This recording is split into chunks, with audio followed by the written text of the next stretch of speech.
Hey guys, welcome to day 2. My name's Christian Brown and we're back for some more. How's the program going so far? Have you fallen off a little bit? Have you made any mistakes?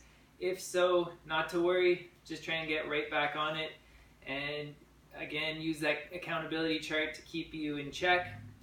Today we're going to be showing you how to make a bone broth. I figure most of you guys can make a smoothie, and by the way, we're going to be touching up on some smoothie recipes later in the week. But for now, let's teach you how to make some bone broth. So I'm going to introduce Stephanie Teitelman, Chef Stephanie Teitelman, to the stage. Thank you, Christian Brown. Hi everybody, Stephanie here. Very quick little demo on how to make a bone broth. It's not as hard as it sounds. First, you want to start off with some really high quality bones. If you're not vegetarian, this is for you. If you are vegetarian, eliminate the bones, add a lot more veggies and maybe mushrooms and more filling type things and a little bit of coconut oil just so you can feel full, because the bones themselves have fat from the bone marrow themselves. So you want to get grass-fed bones if you're going to get bones, and if you're going to do chicken, you want to do pasture-raised, organic, no conventional chicken, no conventional bones. That's where the fat and all the negative yucky hormones get stored. So really good quality is key.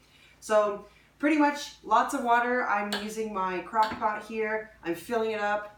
I'm putting the bone broth in the bones with some apple cider vinegar. Let it sit for a little bit, maybe half an hour. Usually just pulls out the minerals from the bones with the water, and then you start adding all your veggies. So easy, just chop up an onion. Doesn't matter which kind of onion. I have red chopped up. You can use a white onion, a cooking onion, a bunch of celery, carrots. I really like garlic, so I put lots of garlic in. If you're sensitive, if you have IBS, maybe no garlic or onions, but I think it gives a lot of good flavor. So onion, garlic, salt, pepper. Use your Himalayan salt that you purchased. You can add some lemon to it as well. I think a really good key is adding slices of ginger and turmeric. You don't have to use these. You can use spices if you want, but the key is you want to make them kind of chunky. You want to make the squares of onion quite large, the carrots quite large, because they're going to be sitting there for like a day or two. If you're using beef bones, probably can let it sit for 3 days even. So chicken bones, maybe 1 or 2 days.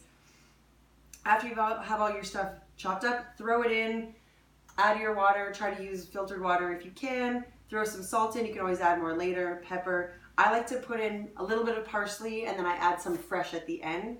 The key is after a couple days, you'll be able to smell it after not even a few hours, but you'll smell it. You want it on low if you're going to keep it on. You just keep adding water to it until you're done with the week.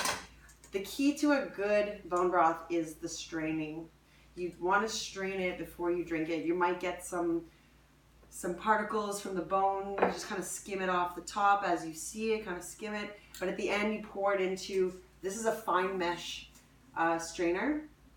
You can use a non-fine mesh, but I recommend something finer if you want it to be a little more thin broth.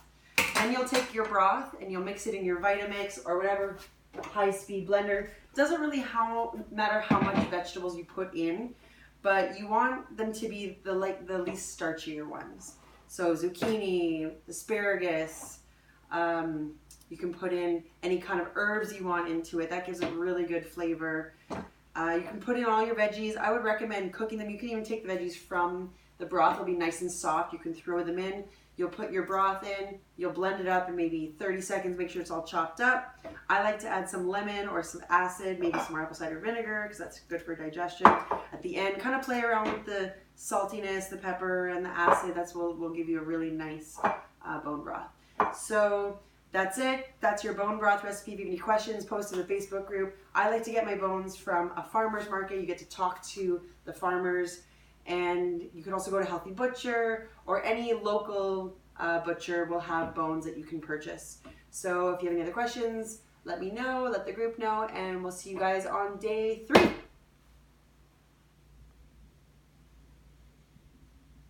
it work?